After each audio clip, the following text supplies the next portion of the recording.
Hi, I am Dr. Sandeep Mahapatra, consultant hair transplant surgeon at New Follicle Hair Transplant Clinic, Bangalore. Today I am going to answer the most frequently asked questions by patients before any hair transplant procedure, be it FUE, FUT or robotic hair transplant. The pre-operative, intra-operative and post-procedural instructions remains the same. So whenever a client comes to us for a hair transplant consultation, their primary questions are with respect to the results, the naturality of the results and the permanency of the results, and obviously not having any underlying side effects.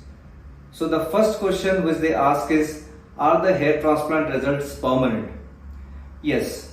If the hair transplant is done properly, if the patient's donor area is good and he doesn't have such kind of comorbidities, moreover the hair transplant's results are permanent and 10-15 years definitely the transplanted hairs last.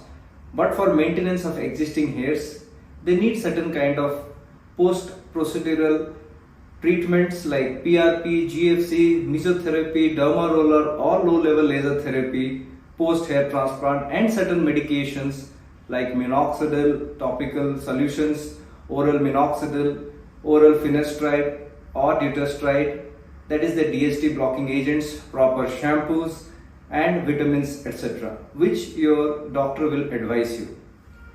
Secondly, is there any injury to my brain? So of course there is no injury to brain. Whatever we are operating, the hairs are taken from the scalp or the skin itself in the mid-dermis level and transferred to the skin itself. So there is hardly any damage to underlying deep blood vessels or nerves. There are only minor skin cutaneous nerves which might be desensitized for few weeks post-transplant and which regain back, and you don't have any other issues. Thirdly, will the numbness effect which I get post-transplant is permanent? No, it is transitory. It might last for 2-3 weeks till a month post-transplant. What about the naturality of the results? Obviously, you talk to your surgeon depending on the method he is doing, the experience, what the expertise they have, their team has, so that they can do whether they are implanting the hairs with the help of proper implanters or with a pre-slit technique. The results, the outcome should be moreover permanent and natural with respect to the angle which they are imparting to the harvested grafts while they implant. Then the question comes, what are the pre-operative things which a client or a patient needs to do before any hair transplant? So first and foremost, as a health questionnaire, we check out with the patients, do they suffer from any underlying medical disease or issue?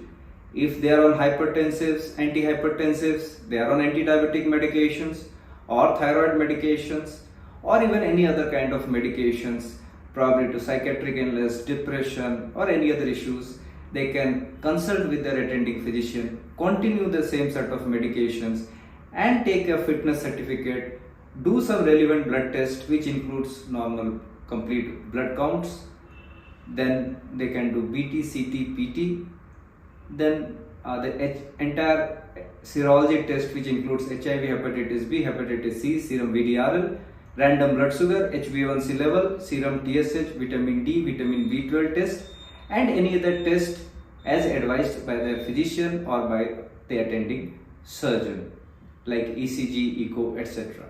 Once the fitness is done, they are medically fit. This is done under local anesthesia.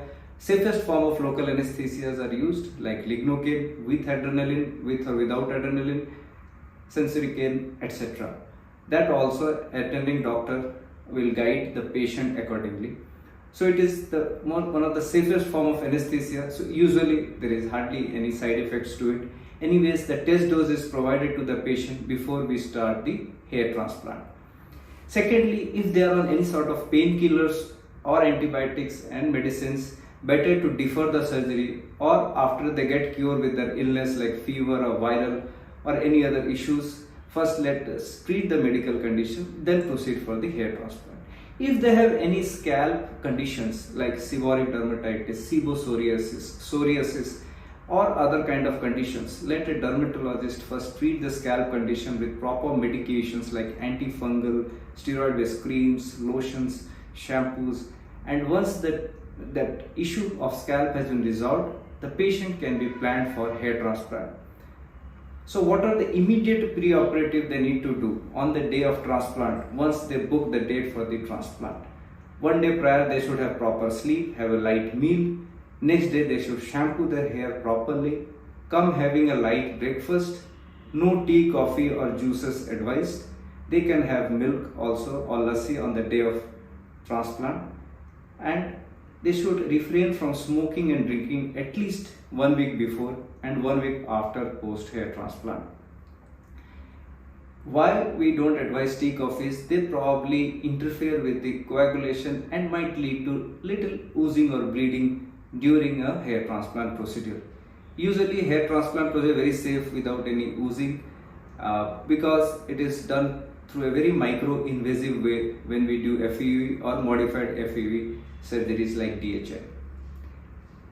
Then the patient has to do the shampoo properly and come down wearing an open button shirt, not any t-shirt, to avoid any kind of frictional damage to the scalp or the head after hair transplant.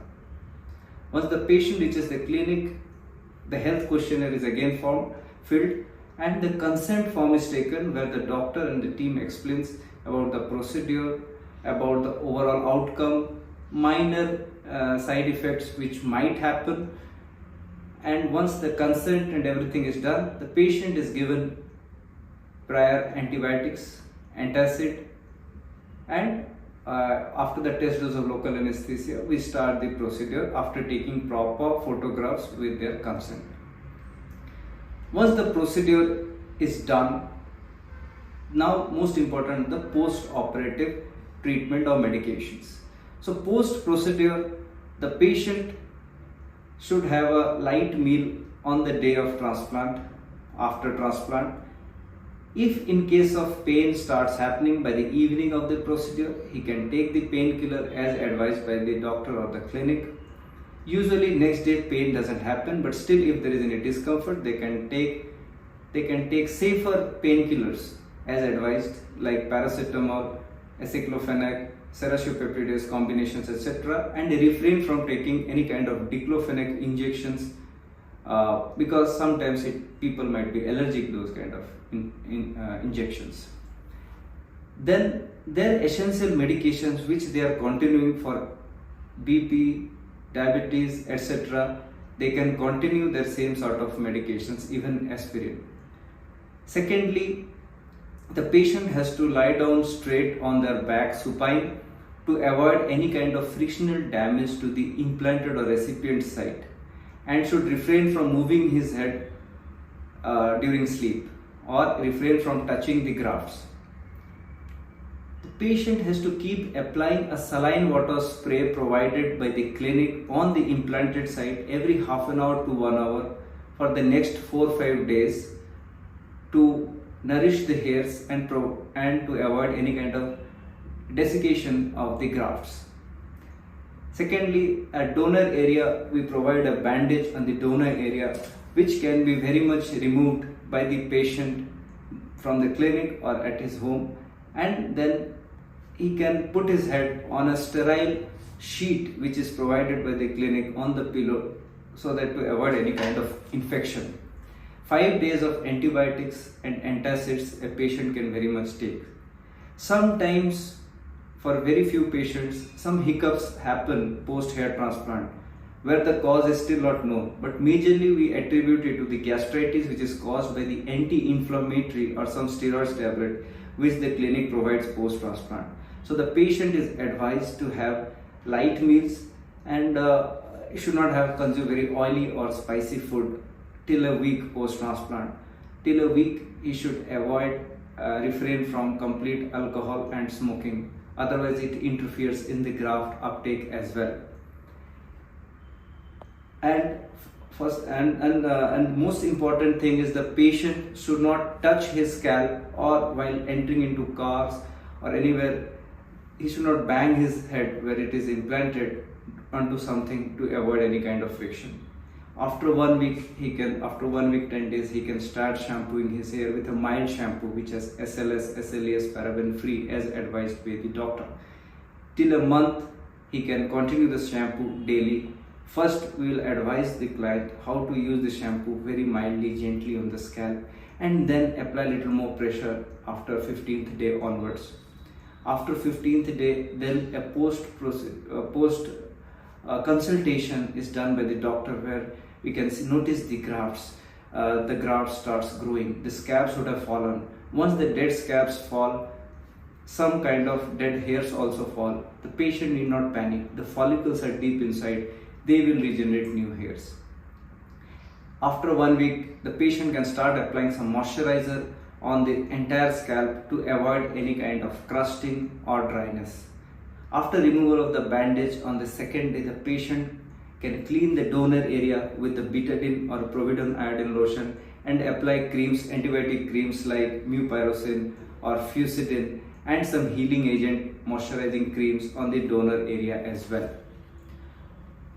So after 15 days, once the consultation is done, the doctor advises the patients on minoxidil topical solutions, sometimes oral vitamins, oral or topical finasteride or DHT blockers, and also advises low-level laser therapy post-transplant. And even PRP GFCs can be continued after 1.5 months post-transplant on the existing hairs and also on the implanted site to improve the existing hair.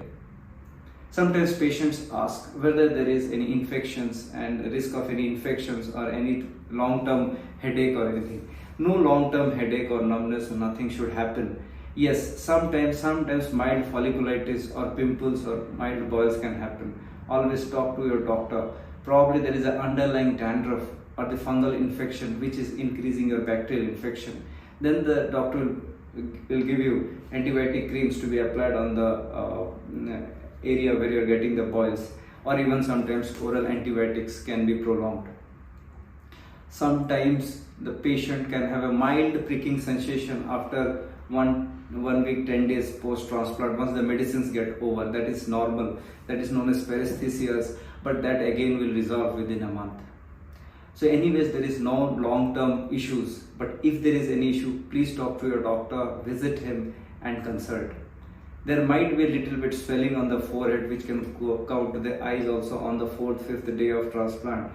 So that is quite normal, and with proper anti-inflammatories it can be reduced or subsided.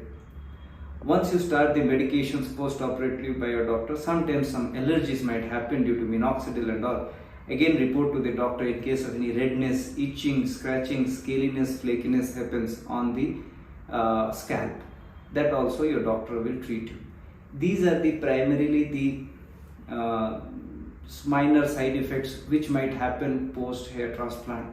Anyways, there is no obvious any bleeding, scarring nowadays in this method because of the finer instrumentation and the experience of the treating doctor and team. Now once this post-op instructions the patient has followed, sometimes the questions are what we can expect on the transplanted site or the donor area in subsequent months.